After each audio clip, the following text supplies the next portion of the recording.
오늘부터 우리가 살펴볼 예레미야 30장부터 33장까지는 유다와 이스라엘이 심판을 받은 이후에 다시 회복될 것에 대한 말씀입니다. 그래서 소위 위로의 책이라고 부르기도 합니다.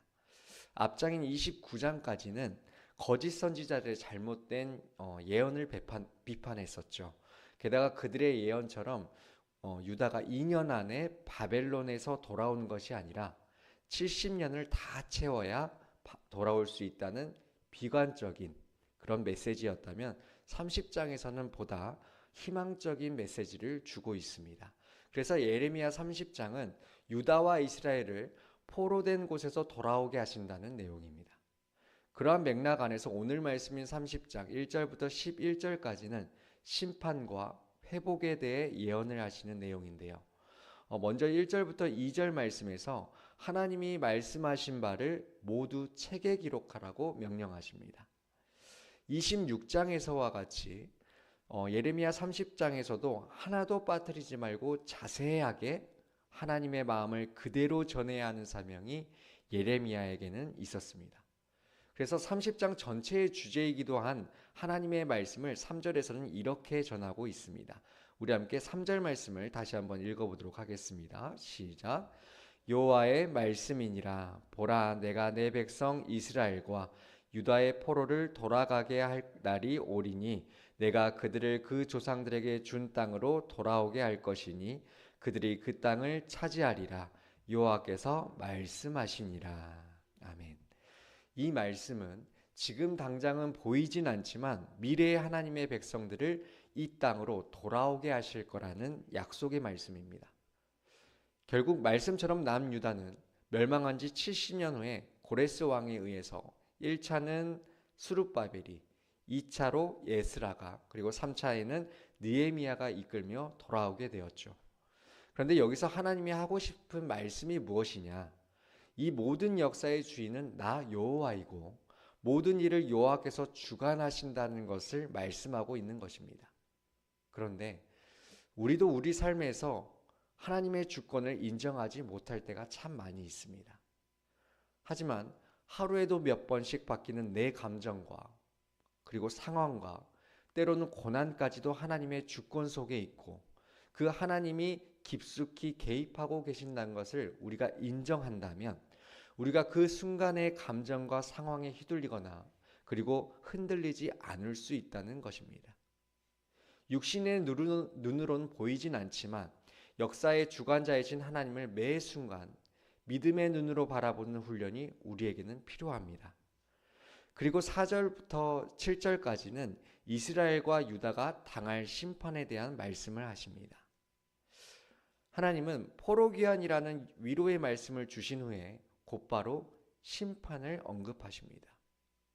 왜 이렇게 말씀하시는 걸까요? 그것은 바로 하나님을 떠나서 우상을 숭배한 유다와 이스라엘은 반드시 심판과 징계의 과정을 겪은 후에야 회복을 경험할 수 있다는 것입니다. 5절에서 무서워 떠는 자의 소리가 있겠고 두려움이 임할 것이라고 말씀합니다.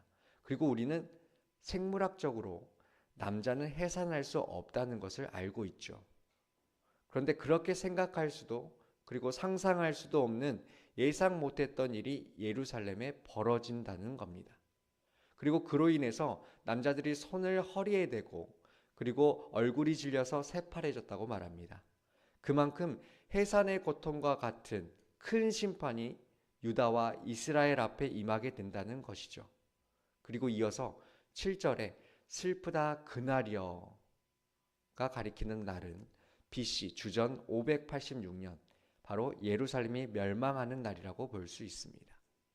그러나 그렇게 큰 슬픔과 환란의 때를 만나지만 하나님은 이스라엘을 다시 구원해 주실 것이라고 말씀하고 있습니다. 그래서 8절과 9절 말씀은 그러한 심판 이후에 있을 회복에 대한 메시지입니다. 우리 함께 8절과 9절 말씀을 함께 읽어보도록 하겠습니다. 시작. 만군의 여호와의 말씀이라. 그날에 내가 내 목에서 그 멍에를 꺾어버리며 내 포박을 끊으리니 다시는 이방인을 섬기지 않으리라. 그들은 그들의 하나님을 여호와를 섬기며 내가 그들을 위하여 세울 그들의 왕 다윗을 섬기리라. 아멘.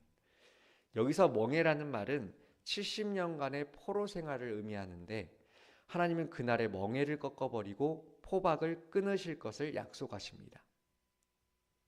그리고 7절에서 말하는 슬픈 그날과 대조적으로 8절에서의 그날은 여호와의 구원이 임하는 날이면서 고난 속에서 해방되는 날을 의미합니다. 그래서 이 백성들이 그 기간을 다 채운 후에는 하나님께서 그 멍에를 꺾을 것이라고 말씀하시는 것이죠. 그리고 다시는 이방신을 섬기지 않고 하나님을 섬기게 되고 그리고 하나님 나라를 새롭게 세우실 다윗 왕을 섬기게 될 것이라고 말씀을 하고 계시는 겁니다. 그런데 여기서 다윗 왕이 바로 메시아 예수 그리스도이십니다. 이와 유사한 말씀이 에스겔 37장 24절과 25절에도 나오는데요. 내 종 다윗이 그들의 왕이 되리니 그들 모두에게 한 목자가 있을 것이라. 내 종 다윗이 영원히 그들의 왕이 되리라. 이스라엘에는 수많은 왕들이 있었죠. 그러나 백성들을 진정으로 위하는 왕은 별로 없었습니다. 그래서 진정한 선지자, 진정한 제사장, 진정한 왕, 백성들의 삶을 가르치고 인도할 사명자가 필요했기에 백성들은 메시아를 고대하게 된 것입니다. 기름 부음 받은 자, 즉 메시아를 통해 자신들을 구원해 주시도록 기대하고 소망했던 것이죠. 그래서 하나님께서는 새로운 왕, 그리고 영원히 다스릴 왕을 세워줄 것이라고 말씀하십니다. 그리고 그 왕이 이 땅을 통치하는 날이 오게 할 것이라고 예언해 주시는 것이죠. 그래서 그 약속의 성취로 바로 예수 그리스도가 이 땅에 오셨고 그분의 통치는 지금도 계속되고 있습니다. 그런데 하나님이 여기서 당신의 백성들이 그냥 회복될 것이라거나 그리스도를 섬기게 될 것이라고 말씀하지 아니하고 다윗을 섬기게 될 것이라 이렇게 말씀하신 것은 중요한 의미가 있습니다. 이스라엘 역사상 가장 영광스러운 때가 언제였습니까? 백성들이 가장 행복했던 때가 언제일까요? 바로 다윗 왕 때입니다. 다윗 왕 때에는 열방을 정복하고 다윗이 공의로 백성들을 다스림으로 국가적으로는 가장 영광스럽고 그리고 백성들 개개인적으로는 가장 행복했던 때입니다. 그러므로 하나님의 백성들이 다윗을 섬기게 된다는 것은 곧 그들이 영광스럽게 되고 행복하게 된다는 것을 의미합니다. 다시 말해서 오늘 말씀에서 하나님께서는 우리의 왕 그리스도를 세우시되 우리들의 행복과 영광을 위해 세우셨음을 나타낸 것이라고 할 수 있는 것이죠. 그러한 점에서 우리가 우리의 왕이신 예수 그리스도를 섬기는 일은 너무나도 합당한 것이며 또 우리에게 행복과 즐거움 그리고 영광과 평안을 가져다 주는 것이라고 할 수 있을 것입니다. 이곳에 모인 우리 모두가 우리의 참 행복과 즐거움, 영광과 평안을 가져다 주시는 예수 그리스도를 섬기는 자들이 되길 원합니다. 그리고 10절과 11절 역시 회복에 대한 반복적인 메시지입니다. 10절에서 태평을 누리다 라는 이런 단어는 본래 전쟁이 그친 상태를 의미합니다. 더 이상 전쟁의 불안과 공포에 떨지 않아도 된다는 것을 말씀해 주는 것이죠. 왜냐하면 하나님이 구원하시고 태평과 안락을 주실 것이기 때문에 너희는 두려워 말고 놀라지 말라고 말씀하시는 겁니다. 더 나아가서 하나님은 이방인들을 멸망시킬 것이며 이스라엘을 다시 구원해 주시겠다고 말씀하십니다. 하지만 유다가 범죄한 것에 대해서는 법대로 징계하실 것이라고 말씀하십니다. 하나님은 택한 백성을 물론 지켜주시지만 말씀에 순종하지 않은 점에 대해서는 반드시 따지시고 징계하시며 바로 잡으신다는 것입니다. 말씀을 맺겠습니다. 오늘 말씀은 유다와 이스라엘의 포로 생활로부터 회복을 예언해 주시는 말씀입니다. 그런데 왜 하나님께서는 유다 백성들에게 이러한 상당한 기간 동안의 포로 생활을 허락하셨을까요? 그것은 하나님이 필요한 줄 절실히 깨닫게 하기 위해서였습니다. 그리고 그 깨달음을 주신 후에는 하나님은 틀림없이 회복시키십니다. 그래서 결국 하나님과 이방신 사이에서 수시로 우상 숭배하던 이스라엘 백성들이 역사적으로 바벨론 포로 생활 이후에 오직 하나님만을 바라보는 백성이 되었습니다. 이처럼 우리 삶에도 죄로 인해 포로의 삶을 사는 모습이 있지 않은지 돌아보아야 합니다. 무엇인가에 얽매여서 자신의 의지대로 살지 못하고 시간과 에너지를 빼앗기며 하나님이 기뻐하시지 않는 모습으로 살아가고 있다면 우리는 그것으로부터 돌이켜야 할 것입니다. 그리고 우리가 죄의 포로가 되지 않기 위해서는, 우리가 포로 생활에서 하루빨리 해방되기 위해서는 하나님 안에 있고자 하는 분명한 소속감을 가지는 것이 대단히 중요합니다. 우리에게는 사람을 평가하는 기준이 있습니다. 보통 사람은 인상, 학력 또는 기술, 특기 등으로 평가를 합니다. 그러나 가장 중요한 평가 기준 중에 하나는 이 사람이 어디에 속한 사람이냐라는 것입니다. 물론 직장도 중요하고 기술도 중요하지만 정신적으로 어디에 속했느냐가 더 중요하다는 것입니다. 우리의 소속은 하늘나라인 줄 알고 위를 바라보며 살아야 합니다. 조그마한 성취에 현혹되어서 정작 하늘나라를 잃어버린다면 그 얼마나 슬프고 안타까운 일이겠습니까? 산에서 멧돼지가 도토리 나무 밑에서 떨어져 있는 도토리를 몇 개 주워 먹었습니다. 그러자 이 멧돼지가 도토리가 땅에서 나는 줄 알고 땅을 열심히 파헤쳤습니다. 하지만 그건 헛수고일 뿐이겠죠. 우리는 이 멧돼지를 보고 얼마나 어리석은 멧돼지인가 라고 생각을 합니다. 하지만 우리에게도 이러한 멧돼지의 모습이 있을 수 있다는 것입니다. 우리를 죄의 포로에서 건져주실 분, 구원해 주시는 분은 오직 예수 그리스도이십니다.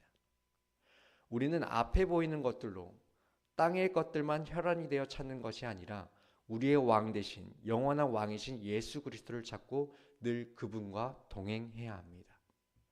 우리의 문제와 걱정과 고난은 우리가 하나님 앞에 속할 때 해결되어진다는 것을 믿으시길 소망합니다. 또한 오늘 하루를 믿음의 눈으로 바라보며 삶의 주관자 되시는 하나님을 인정하면서 살아간다면 하나님께서도 우리들의 삶을 기쁘게 받아주시고 그리고 행복과 영광을 이 땅에서뿐만 아니라 예수 그리스도께서 이 땅에 다시 임하는 그날에 누리게 될 줄로 믿습니다. 이러한 주님의 은혜가 저와 여러분들 가운데 함께하길 주님의 이름으로 축원드립니다. 우리 함께 기도하겠습니다. 우리 시간 이렇게 기도하길 원합니다. 주님, 역사를 주관하시는 하나님을 신뢰하게 하시고 저희의 감정과 상황에 흔들리지 않고 믿음의 눈으로 하나님을 바라보게 해달라고, 그래야서 하나님 안에 온전히 속한 자로 살게 해달라고, 또한 저희 안에 있는 죄의 포로됨과 세상의 얽매임에서 벗어나게 하시고 오직 예수 그리스도를 우리의 참된 왕으로 모시고 기쁨과 평안을 누리는 삶을 살게 해달라고 기도하길 원합니다. 또한 오늘 특별히 이 시간 대구 지역의 산불을 불쌍히 여겨달라고 하나님께 기도하기를 원합니다. 모든 진화 관계자들에게 힘과 지혜를 더하여 달라고, 그리고 슬픔과 두려움 속에 있는 이들에게 위로와 평안을 허락하시고 필요한 모든 도움과 지원이 신속히 전달되게 해달라고, 그리고 이러한 아픔을 통해 많은 이들이 하나님을 찾고 공동체 안에서 사랑과 회복을 경험하게 해달라고, 오늘 이 시간 이러한 기도 제목들 가지고 우리 함께 합심하여 기도한 후에 개인 기도하시고 돌아가겠습니다. 주님의 이름 한번 부르짖고 기도합니다. 주여, 주님, 우리 눈에 보이는 하나님의 상황 가운데 때때로 두렵고 흔들릴 때가 많이 있습니다. 주님, 그러나 모든 역사를 주관하시는 분은 오직 하나님이심을 믿고 나아갑니다. 주님, 저희의 감정과 상황에 흔들리지 않게 하시고 보이지 않는 하나님의 주님의 손길을 신뢰하는 믿음을 저에게 허락하여 주시옵소서. 삶의 크고 작은 모든 순간에도 하나님의 주권을 인정하면서 믿음의 눈으로 주님을 바라보게 하여 주시옵소서. 주님, 저희를 죄와 세상의